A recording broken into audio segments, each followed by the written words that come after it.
ability to even determine, to look at the lawfulness, whether it is lawful for a woman to give out her daughter in marriage in Nigeria. And tonight, I will not be having this conversation alone.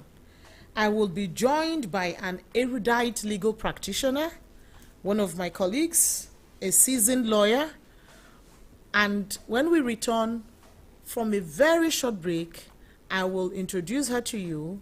Of course, she'll come on, and we're going to dive straight into this conversation. Don't go away. The roots of the issues that affect our marriages and families often lie in social nuances, mindsets, customs, and conventions. This can be further complicated by lack of understanding of the legal implications of our actions and inactions within domestic relations. Together, let's explore the legal and social issues that impact our marriages and families and gain a deeper understanding of how to navigate these complex relationships with empathy, wisdom, and legal awareness. Join Chioma Onyenucheya Uko every Thursday at 9 p.m. on the People's 105.5 FM Abuja for an intimate conversation in our family law talk show, Late Night Intercourse. Late Night Intercourse, only on the People's 105.5 FM Abuja. It's all about you.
Hello?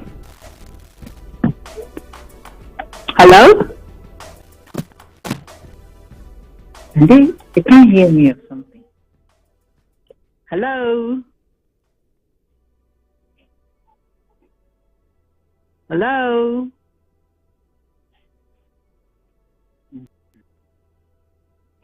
Oh, okay.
PN number you dialed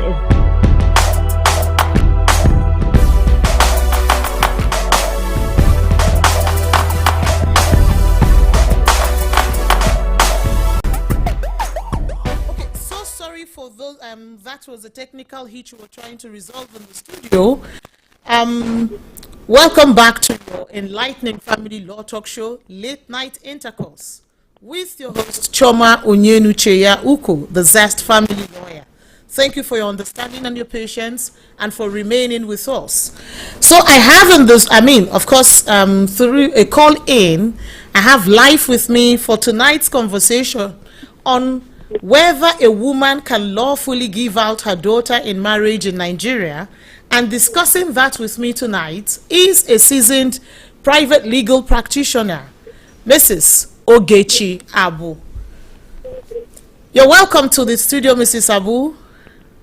Thank you, Choma, for having me. Good evening, our listeners. Good evening, everybody. Thank you very much. So yes, tonight we are discussing this topic, and as I had explained earlier, this derives from something I stumbled on across social media. There was a conversation recently about an actor who was lamenting that his wife gave out their daughter in marriage without his participation or his consent. And then a lot of opinions were expressed on the appropriateness or otherwise, whether, on the propriety, whether it was appropriate for her to do that or not. And, given to that, all the dust, as it were, that raised, I imagine that a lot of people would like to hear, even from a legal angle, as to whether a woman can lawfully do that. And tonight I would like for you to share thoughts, What do you think? Do you think that it lies in a woman's right to give out her daughter in marriage in Nigeria? This is a very complex topic, as you would imagine. Quite controversial too. True. And when we say give out, because I looked at the topic, it says lawfully. Yes. Lawfully means, in a way that something that is permitted or recognized by law. True. So from that context, if we're speaking legally, yes, strictly legally speaking, I am not aware of any law in Nigeria, and you put it in the context of Nigeria, yes, any law in Nigeria that precludes a woman from giving out her daughter in marriage. Now, when we talk about marriages in Nigeria, as we know, we have different forms of marriages. True. We have the statutory marriage, that is the marriage under the Act. Yes. We have the traditional marriage, that is our marriage under our traditions and customs, regulated by tradition and customs. Then we have the religious marriages. Yeah. And in that context, we also have the Islamic marriage and we have the Christian marriage. Yeah.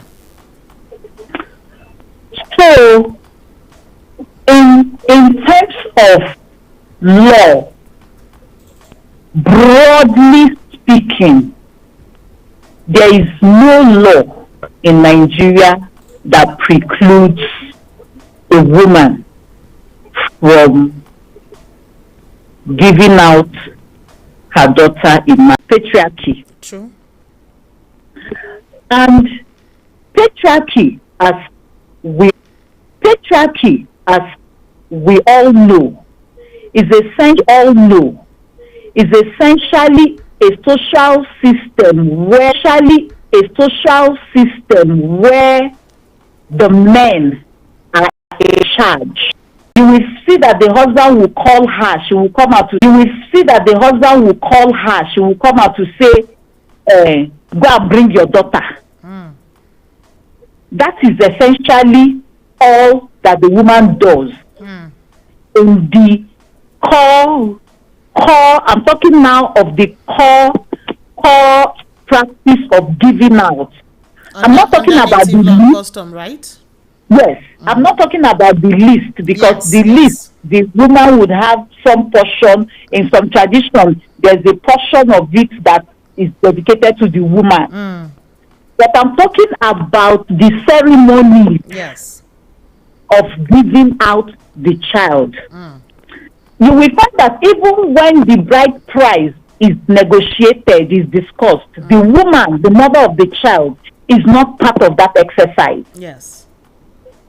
So we have this cultural practice that has completely alienated the woman from playing any role in the giving out of the child in marriage. Under native law and custom, right? Yes, under native law and custom, yes. Okay. And you will find, strictly speaking, at least where we are today, that cultural practice is discriminatory. Yes. Now, what does the law say? Yes, our law recognizes our customs and traditions. But those customs and traditions must not be discriminatory, they must not be oppressive, and they must not conflict with the Constitution of Nigeria. That is the 1999 Constitution of the Federal Republic of Nigeria as amended. You know? Oh, okay. Backtracking a bit to okay. You are still sharing your thoughts? Yes, I was trying to now bring it back, because we've laid the background for these cultural practices, and we have said that it is rooted in patriarchy.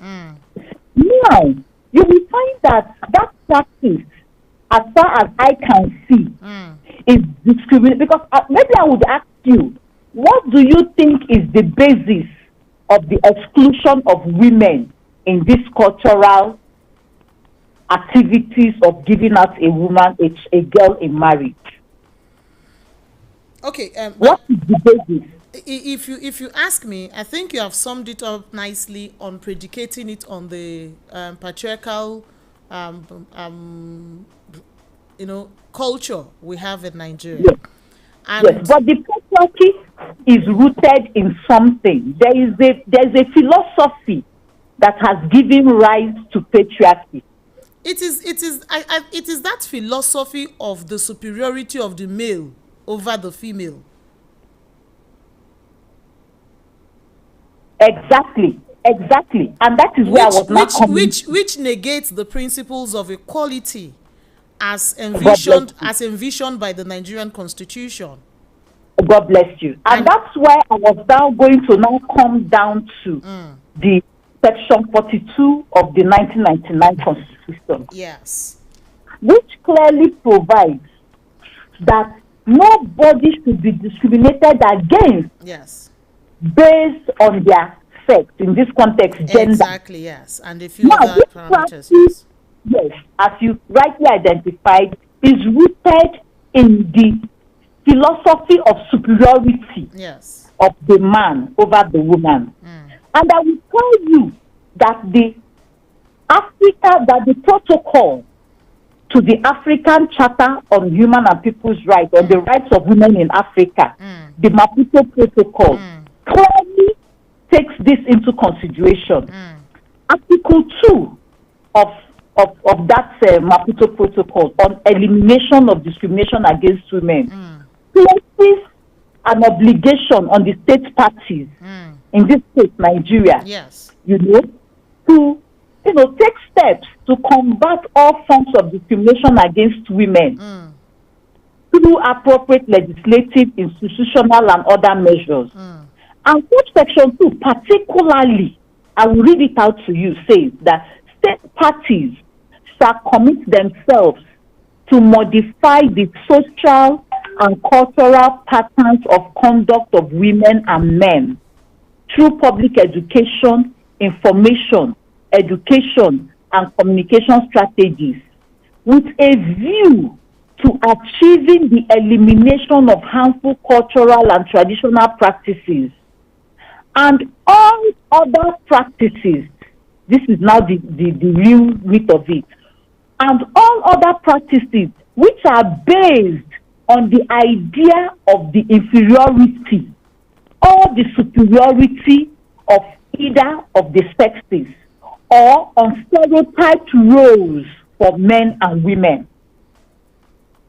So you see, this exclusion of women from the activities leading to the giving out of a girl in marriage under our custom, as we have already identified, is rooted in patriarchy and in the concept that women were inferior and that the men were superior.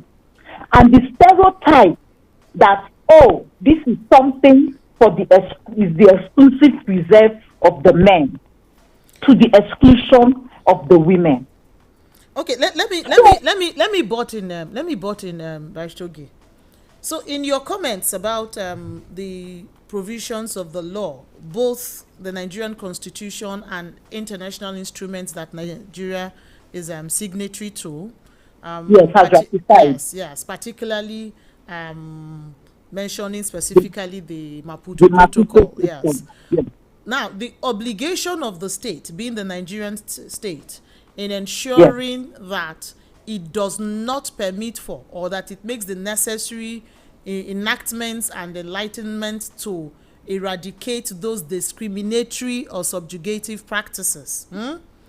Now, if you look at the Matrimonial Causes Act, you will see that in that act there is no prescription, like you also rightly said in your opening comments, that precludes a woman from giving out her daughter in marriage. There's nothing in that act. In fact, even when prescribing the opportunity for persons to enter a caveat to a marriage, what that law says is that any person whose consent is required, or who knows any just cause, may actually enter a caveat against the issue of a registrar certificate. So it does not mean that it is only the father who can do that or the mother that can do that. Anybody can do it. Anybody who is aware of any reason why, or whose consent is required, which now means that where the consent of a parent is required, it can be the consent of the father or the mother. And in fact, when the law talks about the rights of persons to enter a marriage under the act, who are less than 21 years, of course the threshold, the age of maturity under the Matrimonial Causes Act, under the Marriage Act, is the 21 years. And then the law says that either parent or a guardian can give a written consent if that person is less than 21 years, which still goes to show that both parents have equal rights. Either of them can issue that written consent. It does not say that written consent must come from the father. And the law goes ahead to talk about equality before the law, including in the areas of protection from discrimination, as you have rightly cited Section 42 of the Nigerian Constitution, and then in rights to inheritance, which our courts have made very copious pronouncements to say that there should be no discrimination to rights to inherit, regardless the gender. Exactly, regardless the person's gender. And then even the right to initiate the dissolution of a marriage. Either party, whether the man or the woman, can approach the court to initiate So looking at all of those, including the right to custody, that makes it obvious that our laws do not contemplate any discrimination or even any of that bride, and then the celebration of that marriage before witnesses. None of that also says that it must be that it is the man that actually does the handing over of that woman in marriage. No, it does So not. But that's what it's now I'm saying, is that now is the stereotype. yes, a The practice. stereotype and the patriarchy, the stereotype, because they have arrogated that role to themselves, to the exclusion of women. That is why it is beginning to look as though, wait a second, a sacrilege has happened because something to the Negates the contrary pattern. has happened.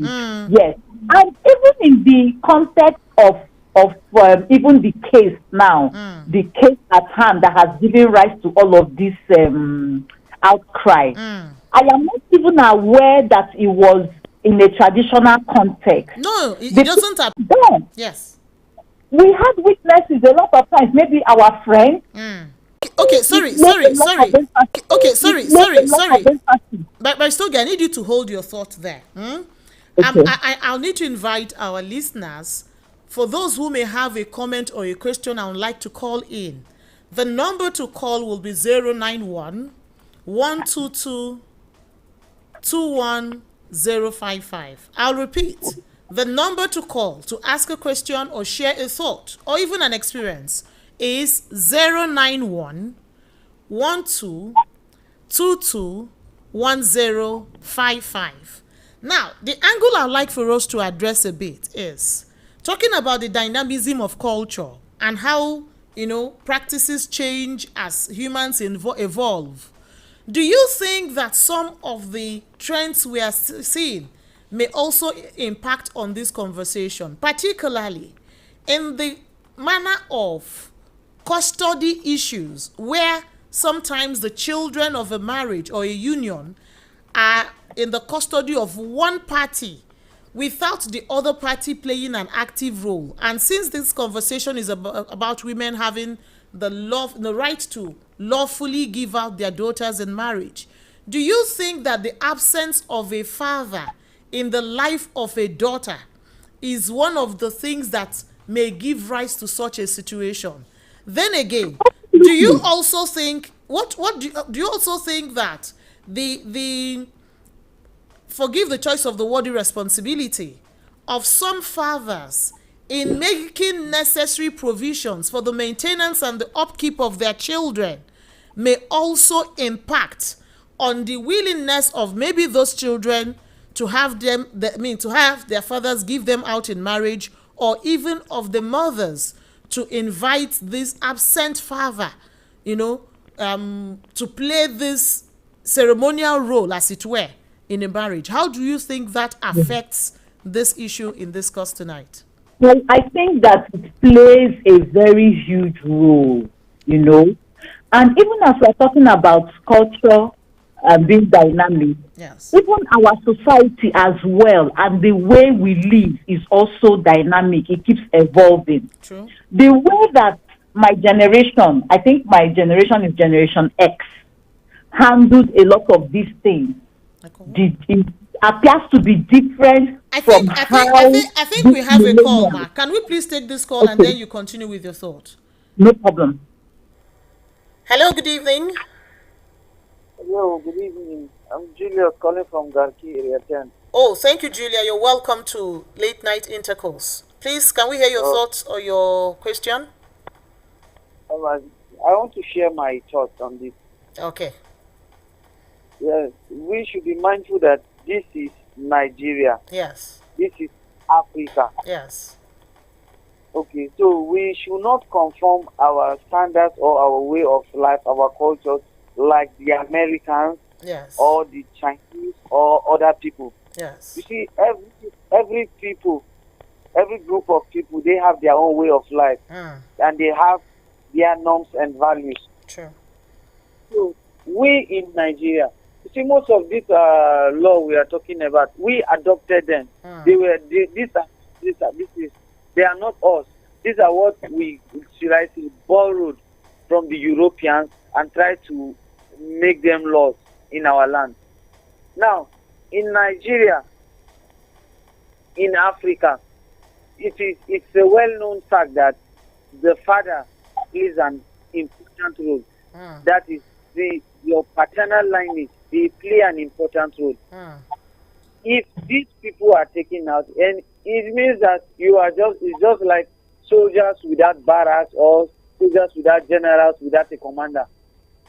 Why? Why So do it you is feel that way, sir? No, sorry. Let's hear him out, please. Let's No, interject. just Please go ahead, Mr. Julius. okay. So now, our culture, there are roles that men play and there are roles that women play. When it comes to marriage or anything, there are things that are expected as, and the culture, just like say, they are dynamic and they vary also. Like what the Igbo people does might be different from how the Hausas do their own. So it would be best that the customary court, if it should be done, this should be matters that concerns the customary court, so that they will be able to look at it at an angle that suits the both parties. If not, there will be clash. Because I can't just see myself now, like me now, I'm a Jukun guy. I can't just see myself meeting a woman, okay, say I'm 30 and she's 30. Okay, now yeah, let's go and get married. I am telling you, my people will say they don't even know us. And it's a problem when we give birth to our children. When we give birth to our children, now in the whole of that community, they will say, they will look them as outcasts because they will say, we don't know he's married. We don't know of this, the necessary things. And back then to our own family, they will also say same thing because we don't know these people. They just came and say we are married. So, but now in the European side, in America, it might be normal because they have their norms and values. They see it's normal. Yeah, we can do it. But here in Nigeria, this thing, if it is not acceptable, I will say to my people in Africa that we should not. It is not everything we will copy from these people. It is not everything. Okay, thank you very much, Mr. Julius. So I took your points, and you may continue to listen to get my thoughts and the question I want to pose to Mrs. Abu. So Mrs. Abu, you listened to what Mr. Julius said. yes. And I would like for us to discuss a bit more. Now, considering the roles he has spoken about that is peculiar to Africa or that is common in Africa, our acceptable way of life where fathers have their roles and mothers have their roles, as he's, saying. Do you think that these roles should only be asserted on the basis of rights and not quite as asserted on the basis of obligations or responsibilities? I ask these questions because I hear a lot about how the man is the head of the house, and that is the standard that is expected across board. Yet in some instances you find heads of that house who are not quite, as the Gen Z will say, they are not quite heading, and how do we balance that? How do you think that persons who are not living up to their responsibilities, whether male or female now, should enjoy the right to call in the privileges or the benefits that should accrue to them, including the rights they should enjoy, even as in the instance of playing the head of a family or giving out their daughters in marriage? What do you think? Yeah, absolutely not. I don't think they should enjoy that right. And this brings us to a very important thing of the entitlement mentality. A lot of people feel entitled to something because they feel like this is what has been arrogated to me, and not because I have earned it or I deserve it. And this is I was trying to come to the point where I was saying that even the way that we are also thinking, our mentality, our living is changing. And I try to talk about the generational shift. My generation, Gen X, and the people before us had what they call daddy issues. Okay. Even when you have been raised in a home where the father was absent, there was always this craving and longing inside of us to pick them out. And that was, at the time too, you hear this popular saying that a lot of men would say. And I would tell you that I was shocked that about 2 years ago, a man still made this comment to me and my client in the matrimonial proceeding to say, okay, I will I'm telling you, Yes, just 2 yes, years yes, ago, yes. somebody, a man, a civil, an educated man, made this comment. And they got away with it because they felt entitled to it. And it was true because people from my generation, Gen X and before us, would go to look for this absent father. Yes. Absentee fathers, you know. But you find that the millennials and these ones after them, Alpha, they are different. They have a different mentality. They believe that you should only get what you deserve. And that is why you find that their own attitude and approach is different. And they are ready and prepared to shut you out if they feel that you're not deserving of their time. In fact, you know, there's something Mr. Julius said. You know, he said he referenced where he's from, and he said if he meets a woman and just gets married to her because both of them are above 21 and can just, you know, contract a marriage under the act, that if he does that, his people may not recognize that woman because they are not aware that he's married, they did not participate and things like that. And in thinking about that, I know that the practice that used to hold sway was that people would usually be, you know, have some kind of strong ties with their communities, like with their places of indigenship, with their villages, their hamlets and things like that. They maintained deep connections with their roots. That's what it used to be. But increasingly, we're beginning to see a generation of people who stay years without even visiting their villages, maintaining relations with anybody from their roots. It's just maybe their father, their mother, or whoever is present in their lives that they know. And then, if that has become it's increasingly becoming the pattern, where then is the place of this village people or this community, this relation, you know, these relatives who can determine whether they want to recognize a wife or a spouse or not? How are they able to even exercise any such authority now? Do you think there are things we are losing? Are we losing something? Are we hold you to ransom? So, but people have evolved and realized that, you know what, maybe you don't really have that much influence over my life. Because whether you accept me or not, you accord me any recognition, how does that impact the success of my marriage? In practical terms. I think that we are becoming somewhat cosmopolitan. Do you see? And some of these cultural influences are beginning to lose their influence. Their hold, yeah. And if you ask me, I don't think it's a bad thing. I don't think it's a bad thing, you know, because ultimately, no marriage will be declared void because the village people or some group of people did not consent. The most critical consent in any union should be that of the parties in the marriage.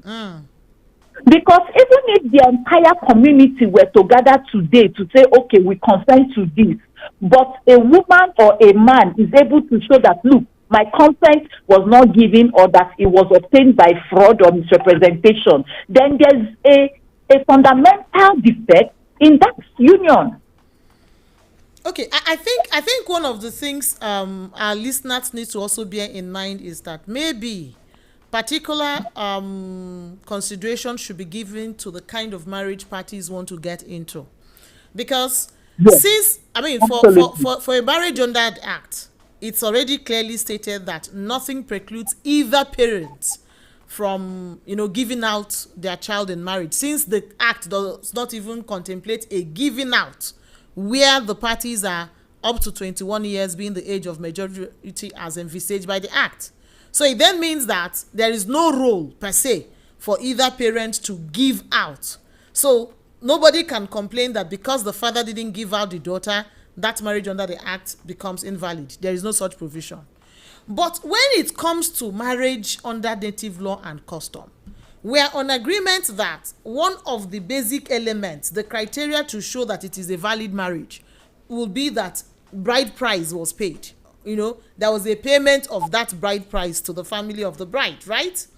So if that is a critical component of, a valid marriage under native law and custom, the contest will now be, if the payment of that bride price did not conform with the custom of the people, which in this instance will be that that bride price must be paid to the father or the male figurehead in that family, it becomes less than satisfactory, since the mother cannot accept the bride price. So, I'm thinking maybe we need to also point our listeners to those intricacies, so that they're able to understand that it is not a one size fit all. It will also depend on the kind of marriage that parties. Yes, which was what we did from the onset of the conversation when we set out the different types of marriages. Yes. And we acknowledge that this is what happens in the traditional setting, and said that it is discriminatory in a sense. Because when you look at it, strictly speaking, objectively speaking, what precludes the woman from being able to receive that bride price, dowry, yes, the bride price or the dowry, and be able to, play that role? And we said this is rooted in patriarchy. Yes.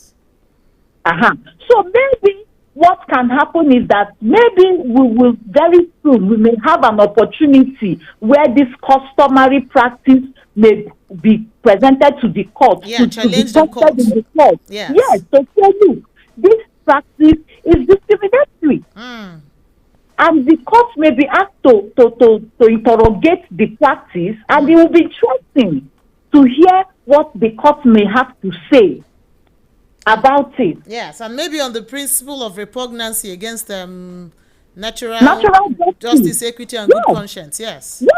Yes.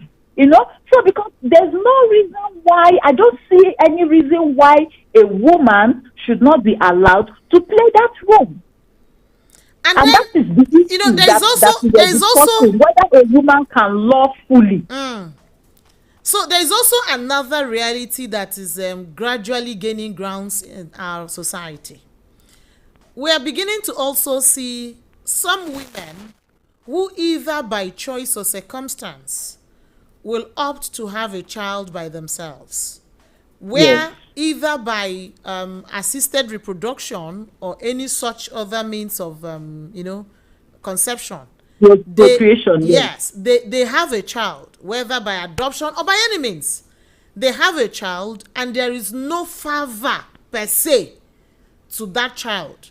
That child is just the child of a mother, and there is no father. Maybe because the father who inseminated the mother disappeared and didn't want to play a role, or that father never existed, and that conception happened by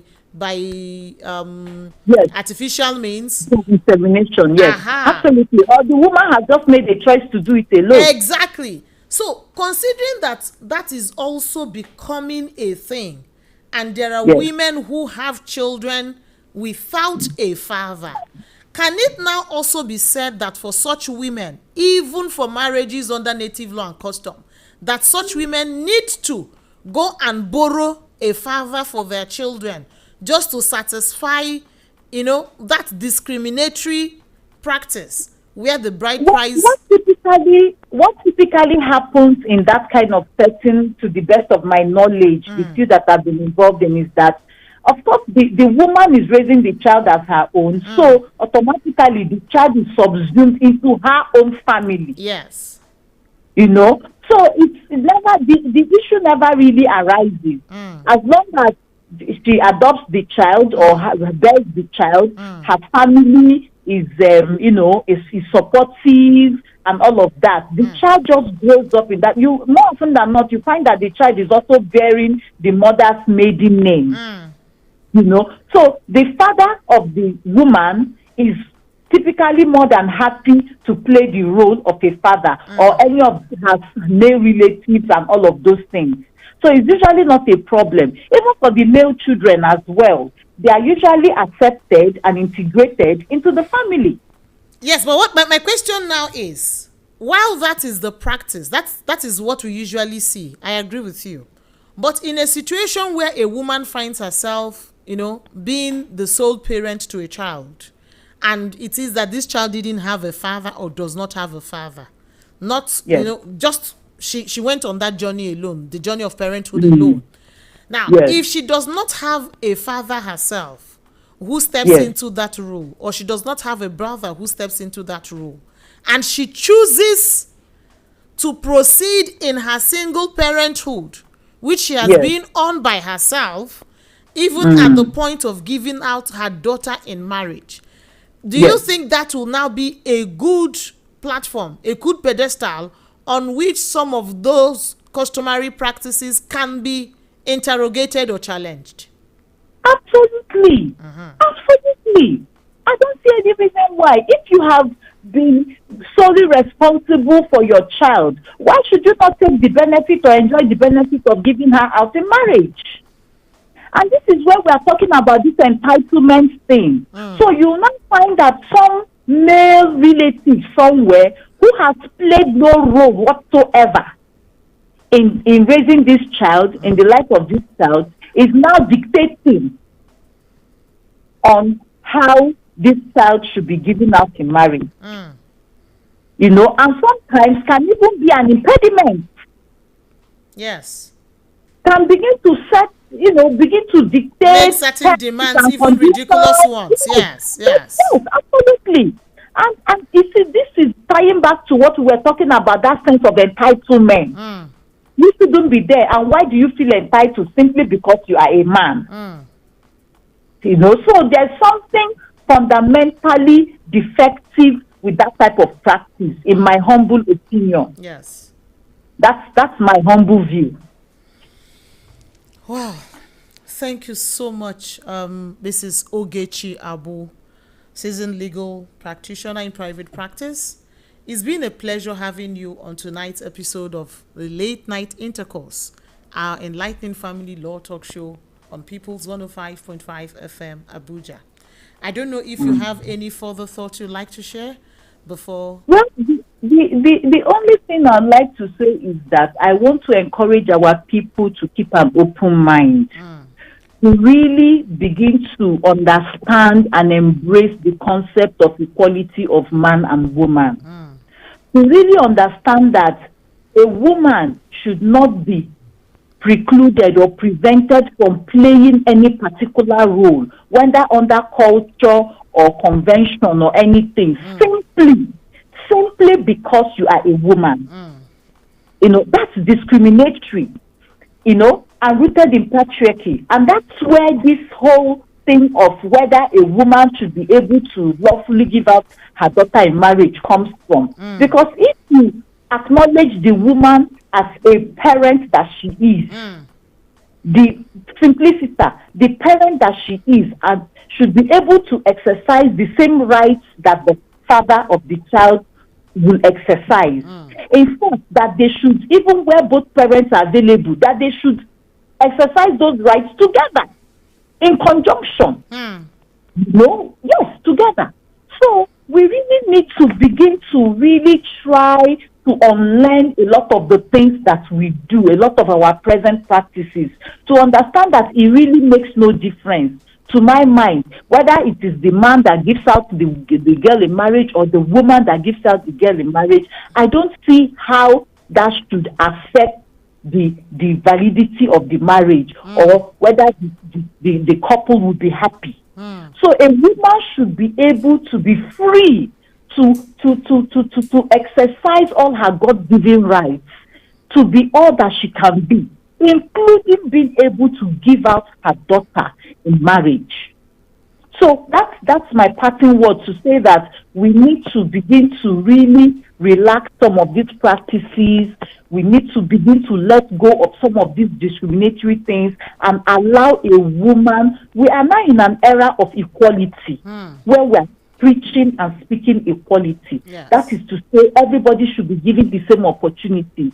Don't include me I should not be prevented from doing anything simply because I'm a man, or because you're a woman, or because you're from this place or that, you know. So if we bear that in mind, then we will see that there is nothing wrong with a woman receiving dowry or giving out her daughter in marriage.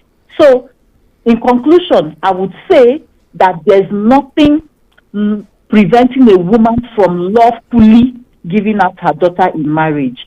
In the traditional context where this is precluded, it is a discriminatory practice rooted in patriarchy that we need to let go of now. We need to stop it already.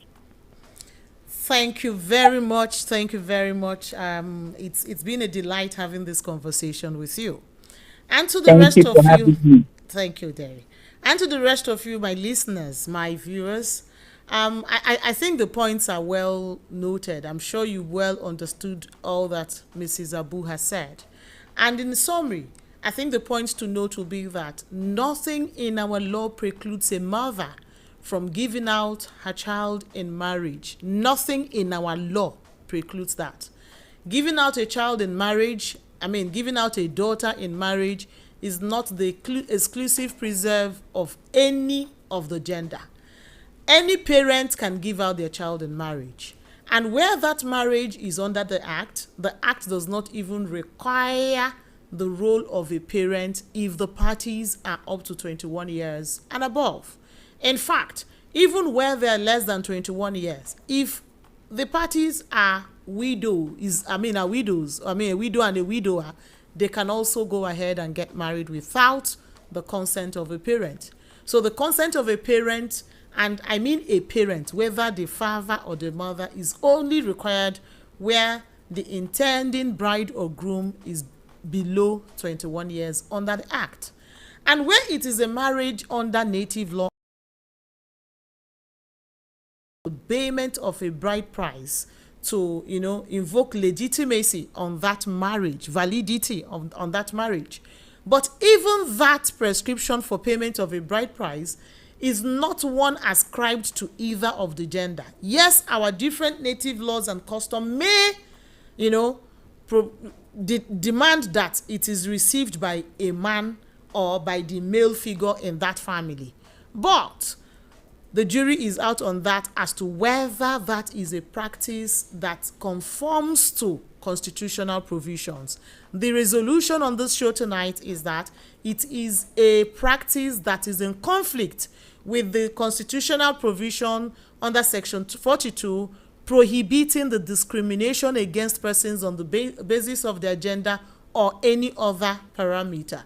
And in fact, our courts have been known to strike down any practice, any law, any convention, any tradition, culture, custom, whatever it be, that is repugnant to natural justice, equity, and good conscience. So to that extent, even if it were to be a marriage under native law and custom, and a mother feels persuaded to give out her daughter in marriage, and she suffers any resistance from the community, she may well proceed to court and may find justice in the court.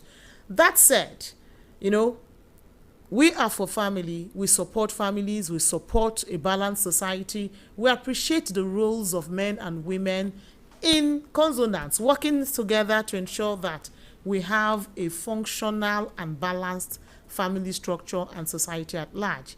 But I think that for all of these expectations, we must also bear in mind that there are obligations that each party, must fulfill. Nobody should rely on any entitlement or make any expectations of a right they think should inure to them if they're not willing to also play and live up to the responsibilities that are theirs to, take. So, and I believe that for any parent, whether male or female, who have, done the duty of parenthood, they are deserving of every privilege. They're deserving of every right. They're deserving of every honor, every benefit that should accrue to that role that they divinely play. It's been Choma Onyenucheya Uko, the Zest family lawyer, on tonight's episode of Late Night Intercourse, of course with our erudite, cerebral guest, Mrs. Ogechi Abu, a private legal practitioner resident in Abuja, the FCT. Thank you all for joining us tonight, and we're looking forward to having you again on another fresh episode of your favorite family law talk show on People's 105.5 FM, being the Late Night Intercourse. See you next week, Thursday at 9 p.m. Thank you, and do enjoy a restful night. Bye-bye. The roots of the issues that affect our marriages and families often lie in social nuances.